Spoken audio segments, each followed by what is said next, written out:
에베소서 말씀입니다.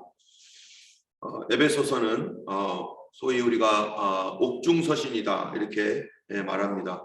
옥중서신이라는 얘기는 사도 바울이 감옥에 갇혔을 때 이제 교회들을 권면하고 세우기 위해서 또 하나님의 감동으로 교회에 보내었던 그러한 그 성경들을 옥중서신이라고 하는데, 바로 에베소서가 그 옥중서신이라고 하는 옥중서신 중에 하나입니다. 지금 사도 바울은 어디에 있냐면은 로마 감옥에 갇혀서 그곳에서 자유롭지 못한 상태에서 이제 편지를 에베소 교회에게 편지를 쓰는 것입니다.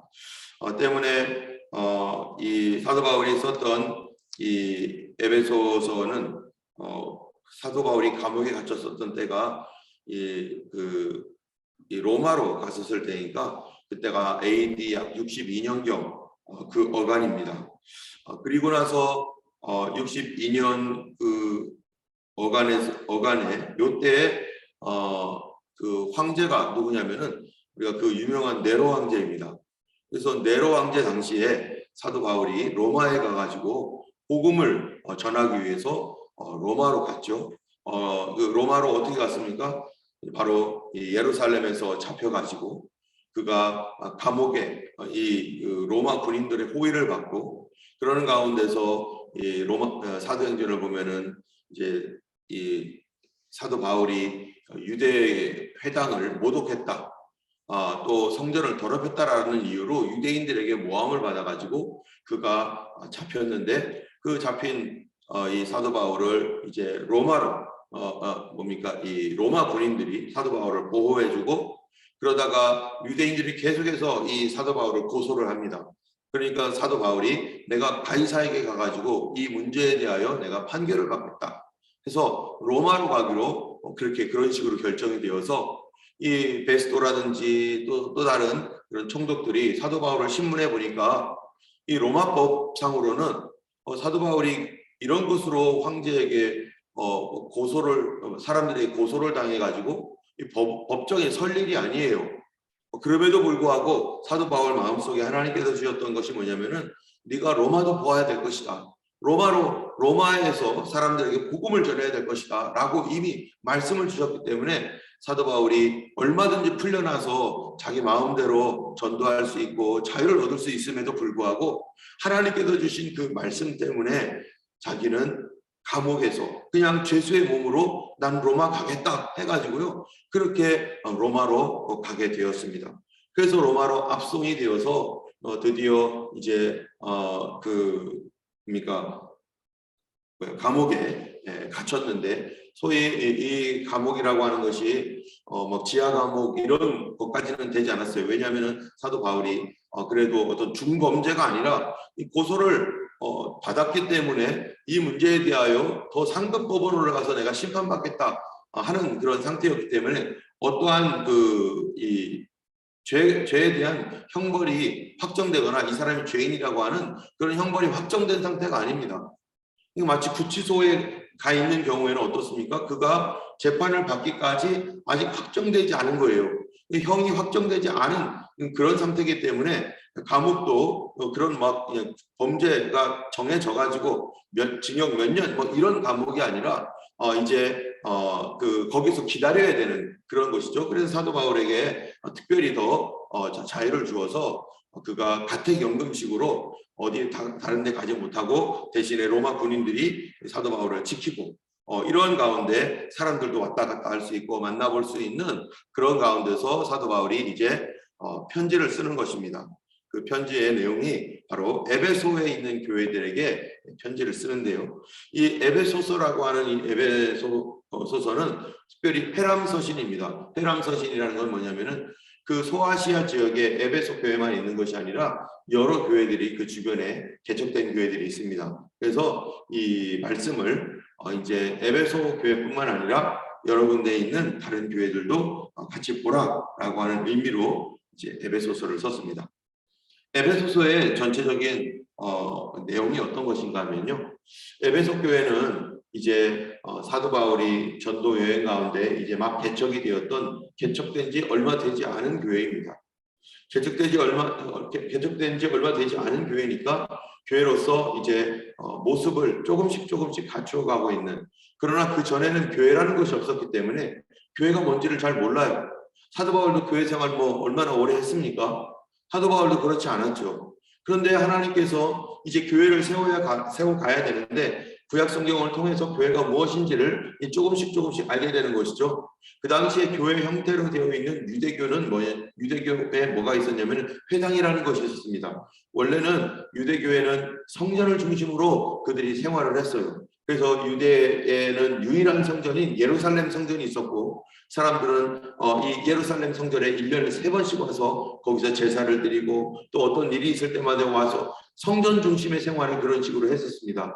그런데 포로가 되면서 BC 586년에 이스라엘의 포로가 되면서 그들의 성전도 사라지고, 그 다음에 이 바벨론 전역으로 이스라엘 사람들이 흩어져서 그렇게 살았어요. 그러다 보니까 그들이 하나님 앞에 제사를 드릴 수 없는 형편이 되었고, 그러다 보니까 그들이 모일 수 있는 그러한 그 장소를 마련했는데 그것을 바로 회당이라고 하고, 그 당시의 나라 말로 시나고그라고 말합니다.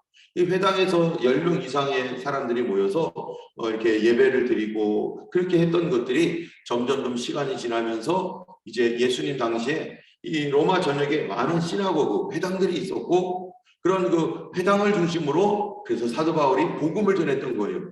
유대인들이 거기 가면은 회당 많이 흩어져 있었기 때문에, 그래서 회당 중심으로 각 로마 제국 안에 있는 유대교 회당에 들어가서 복음을 전하고, 거기서 유대교 교인들 중에서 예수를 믿는 사람들이 생기고, 또 거리에 가지고 복음을 전하다 보니까 거기서도 복음을 믿는 사람들이 생기고 하면서 생겨난 교회들, 그러한 교회들을 이제 예수 그리스도의 교회로 하나씩 세워져 가는 입장에서 바로 에베소에서도 에베소 교회가 세워지고 있는 것입니다. 그러면은 이 에베소 교회에게 얘기해주고 싶어하는 그런 메시지가 뭔가? 에베소 교회는 어떤 메시지를 주고 싶은가? 갈라디아 교회는 어떤 메시지였습니까? 갈라디아 교회는요, 바로 그 교회에 문제가 생겼었잖아요. 이 이단들이 들어와 가지고 잘못된 복음을 가지고 와 가지고 교회가 막 흔들리고 있었던 것이죠. 고린도 교회도 마찬가지였죠. 사도 바울의 사도성을 걸고 넘어가면서 잘못된 복음을 갖고 와 가지고 그 교회를 막 흔들고 막 이런, 그래서 복음이 무엇인가? 진리가 무엇인가? 우리가 믿는 도리인 예수 그리스도를 믿는 믿음은 바로 오직 예수다. 다른 것으로는 구원을 받을 수가 없다. 하나님께서 유일한 구원으로서 예수를 보내주셨다. 그것이 바로 복음의 메시지였고, 우리가 오직 믿음으로 구원받는다. 율법의 행위로가 아니라 믿음으로 구원받는 것이고, 바로 우리는 성령 충만함으로 살아가는 것이다. 이런 내용이 바로 갈라디아 말씀이었습니다. 그렇다면 에베소의 핵심 내용은 뭔가? 에베소는요, 이 유대인들에게 하나님은 누구의 하나님이었냐면은 과거에는 유대인들의 하나님이었어요. 물론 하나님께서 온 세상을 통치하시지만 유대인들의 생각은 하나님은 유대인만의 하나님, 유대인만의 하나님, 그 하나님이 온 세상을 만드신 하나님. 그래서 이 유대인만의 하나님으로 사람들이 생각하고 있었던 이것이 이제는 사도 바울을 통해서 교회에게 얘기하기를, 하나님은 예수 그리스도는 유대인만을 위한 메시아도 아니고 유대인만의 구원자가 아니다. 예수 그리스도는 온 세상의 구원자이시고 예수 그리스도를 통해서 온 땅에 그 복음이 증거되어져서 모든 사람이 구원받기를 원하신다. 그러기 위해서 하나님께서 교회를 세웠다. 그리고 교회는 세상을 축복하는 통로이다. 여러분, 옛날에 구약 성경에서는 이 하나님께서 무엇을 통해서 세상을 축복합니까? 바로 이스라엘이라는 나라를 통해서 세상을 축복하고자 했어요. 그런데 이스라엘은 어떤 생각을 가졌습니까? 하나님께서 이스라엘을 통해서 세상을 축복하는 것이 하나님의 계획이었는데, 그래서 아브라함에게 뭐라고 말합니까? 아브라함아, 너를 통해서 세상 만민이 복을 받을 것이고 너는 축복의 통로가 될 것이다. 너를 축복하는 자는 내가 축복해 줄 것이고 너를 저주하는 자는 내가 저주할 것이다. 그러므로 너는 축복의 통로다. 하나님의 축복이 너를 통해서 온 열방 가운데로 흘러갈 것이다.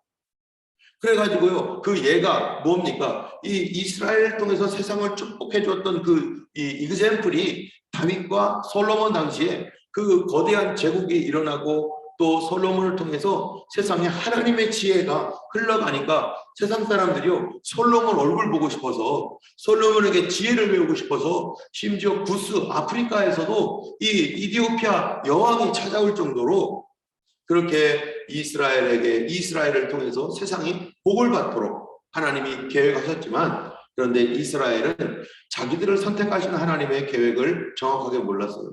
이해하지 못했어요. 왜? 죄 때문에, 교만 때문에. 그래서 자기들을 선민, 초선 피포, 자기들을 구원받은 백성, 선택받은 백성이라고 하는 이 자부심이 너무 높아서 다른 민족을 멸시하고 무시하고 다른 민족과는 접촉도 하지 않고 그들을 계속해서 돼지 취급하면서 이방인들을 그렇게 그런 식으로 그 사람들을 대했습니다. 그러니까 이방인들이 좋아하겠어요? 하나도 좋아하지 않죠. 뿐만 아니라 그런 심령 상태를 가지고서는 자기들도 무너지는 거죠. 여러분, 이 어떤 사람이 자기 교만하고 거만해서 자기가 최고라고 생각한다면 그 다른 사람에게 모든 관계를 끊고 멸시하는 그 사람이 자기 자신에게는 어떻게 했어요? 그 심령이 그의 심령은요 교만에 찌들어 가지고 이 모든 이 악한 것들, 악한 생각들 이런 것들이 자기 속에서 골마 가지고 자기도 파괴되는 거죠. 이스라엘이 바로 이런 모습이었습니다. 자기들은 구원받았다는 이 자부심으로 막 그렇게 살다가 세상에서도 버림받고 세상 사람들에게도 손가락질 당하고 그래서 BC 586년에 이스라엘은 완전히 멸망받아서 자기 성전도 잃어버리고 바벨론으로 끌려가고 자기들이 그렇게 욕하고 개 돼지 같다고 했던 그 이방인들에게 포로가 되어서 끌려가서 개 돼지처럼 살아가고 그리고 어쩔 수 없이 거기서 낮아지고 또 낮아져서 하나님께 살려달라고 부르짖고 그런 삶을 살았던 것이죠. 그런데 이제 그들이 막아놔 버렸어요. 복음을, 하나님의 복음을 막아서 더 이상 자기들만 먹겠다고 그랬던 이 복음. 그런데 때가 참에 예수님께서 오셔서 예수님의 복음이 증거되고 전파됩니다. 누구에게요? 제일 먼저 바로 그 유대인들에게, 바로 그 이스라엘 사람들에게, 하나님의 복음을 전파하지 않았던 그 이스라엘 사람들에게 다시 복음이 전파되는 거예요. 그런데 예수님의 12 제자와 70명의 제자들과 기타 예수님을 믿었던 이스라엘에 많은 사람들이 있었는데요. 그들에게 복음이 전파되어졌는데 그들을 통해서 다시 이스라엘 민족에게 하나님의 복음이 다시 확장되고 전파되어지는 과정 가운데서 이스라엘의 대대적 핍박이 일어나죠. 그것이 사도행전에 있는 이야기입니다. 예루살렘에 엄청난 핍박이 일어나고 우리는 싫다. 이스라엘의 당국자들이나 또는 바리새인들, 사두개인들 다 예수님을 거절하는 거예요. 그들이 예수님을 십자가에 못 박았기 때문에. 그래서 이 복음이 어디로 갑니까? 이제는 사마리아와 이제는 땅끝을 향해 가는데 바로 그 일에 쓰임받은 사람이 바로 유대인들인 거죠. 예수님의 12 제자들, 70명의 그런 제자들, 이런 사람들이 복음을 가지고 각각 흩어져서 또 복음을 전하는 거예요. 어디에서 복음을 전합니까? 바로 자기 동족이었던 바로 회당들, 아까 있었던 시나고그, 거기 가서 복음을 전하는데 그 안에 소수의 믿는 사람들이 생기고 또 거기를 발판으로 해서 또 어디에 누구에게 복음을 전합니까? 안 믿는 헬라인들에게, 안 믿는 그 당시에 로마 사람들에게 복음을 전하는 거죠. 그러면서 또 거기에 복음이 증거되어지면서 이제 이 에베소 교회가 생겨났는데 바로 예수님은 누구냐? 도대체 예수님은 누구냐? 그리고 이 복음이 이렇게 회당과 전 세계에 퍼질 수 있도록 되어 있었던 이 모든 여건들은 도대체 누가 만들어 주신 것이냐? 바로 하나님께서 만드셨다는 겁니다. 여러분, 우리도 잘 아는 바와 같이 우리나라 이 예수님 당시에, 요 당시가 AD 60년경 70년경입니다. 그러면요 우리나라 역사로서는 그때가 언제죠? 조선시대인가요? 아니죠. 그보다 훨씬 이전이죠. 고려시대입니까? 그보다 훨씬 이전입니다. 언제입니까? 이때가 AD 60년 70년대가 바로 삼국시대예요. 고구려, 백제, 신라, 그리고 가야, 뭐 이런 나라가 있었던 때예요. 보세요. 우리나라도 삼국시대 또는 가야까지 있고 뭐 그랬었다면은 우리 조그만 한반도 안에 도대체 나라가 몇 개인 거예요. 조그만 한반도 안에 이 나라가 3개, 4개 막 이렇게 금관가야 무슨 가야 해가지고요. 또 많아요. 또 나라가 여러 개가 있었어요. 그러면은 거기에 이 나라에서 저 나라로 가고 저 나라에서 이 나라로 가고 그게 가능합니까? 그 당시에 못하죠. 말이 다르죠. 경상도 사람하고 전라도 사람하고 다르잖아요. 백제, 고구려 그쪽 스파이로 갔다가는 말이 달라가지고요. 금방 들켜요. 왔다 그려. 뭐 이러면은요. 이거 왜 그런디? 그러면은 경상도에서 신라 사람들이 다 알아요. 저거 스파이구나. 또 신라 쪽에서 스파이로 가면요. 전라도 그 백제 쪽으로 가면 무슨 일이 생깁니까? 벌써 말이 다르잖아요. 이 문디 자식 뭐 이러면은 뭐 말이 다른 거예요. 벌써 이게 딱 이게 신라 스파이 왔다 갔다 못합니다. 그런데 바로 로마 당시에는요. 이 로마 제국이 얼마나 큽니까? 근데 로마가요. 그 지중해 일대에 있는 유럽 사회와 이 지중해 일대를 다 통일해 버렸어요. 어떤 언어를 쓰면 됩니까? 헬라어 쓰면요 다 통해요. 그러니까 복음이 확산되는데 얼마나 강력하게 복음이 빠르게 확산될 수 있게 됐는지 이 모든 그 여건들이 다 조성된 상태에서 복음이 전파되는 하나님께서 만들어 놓으신 기회입니다. 하나님께서 복음을 전하도록 그 모든 것들을 그렇게 하나님께서 준비시켜 놨어요. 하나님이 누구이십니까? 온 세계에 복음을 전하게 하시는 분. 그리고 교회는 뭡니까? 바로 그 하나님의 축복의 복음을 온 세계에 전하는 바로 축복의 통로가 바로 교회라는 것입니다. 이 교회에 대하여 에베소서는 얘기하고 있는 것이고 바로 교회의 일원이 되었던 바로 한 사람 한 사람을 하나님께서 어떻게 하셨다는 거예요? 태초 창세 이전부터 하나님께서 그들을 선택했고 그들을 왜 선택했느냐? 예수 그리스도 안에서 거룩하고 흠이 없게 하시려고 하나님의 사랑 안에서 그리스도 안에서 지금 믿는 그 사람들을 다 선택하셨다는 거죠. 또 지금 현재 우리도 하나님께서 선택하셨다는 것입니다. 그 당시에 선택하셨던 그 선택은 복음을 전할 수 있는 촉이 있기 때문에 그들에게 이 초기의 신앙을 잘 유지하고 복음을 전해야 할 사명이 있기 때문에 그 사람들을 선택했고요. 오늘날 이 마지막 시대에 우리가 선택받은 이유는 뭡니까? 바로 이 마지막 때를 준비하도록 하나님이 우리를 선택하신 거죠. 그런데 이 선택을 통해서 그들이 그리스도 안에 들어왔고 그리고 예수를 믿게 되었습니다. 그래서 사도 바울이 18절에 보면은요, 17절, 18절, 19절에 보면은 기도를 해요.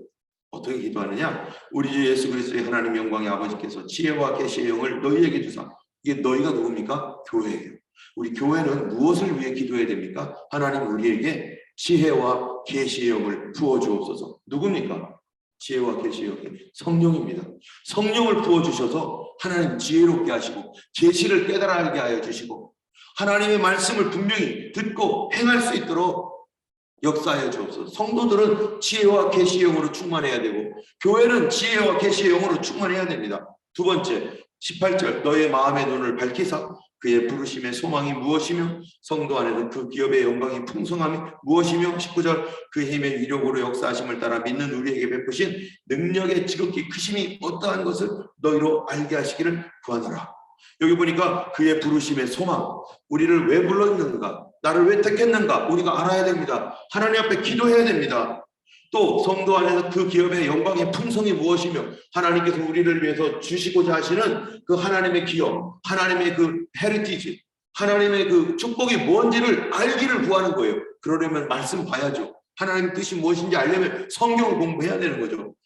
또 그의 힘의 위력으로 역사하심을 따라 믿는 우리에게 베푸신 능력, 우리 하나님의 성령의 능력, 하나님께서 우리에게 주신 은사, 그런 것이 교회에 주신 그 능력, 그게 뭔지를 알아서 그런 것이 어떠한 것을 너희로 알게 하시기를 구하노라. 이런 모든 선물이 교회를 위해 다 준비되어 있다. 그리고 교회 구성원들, 성도들을 위해서 준비되어 있다. 그러므로 교회는 이거를 위해서 기도해야 된다. 왜 이 일을 위해 기도해야 되느냐? 그게 세상의 축복이 되기 때문인데요.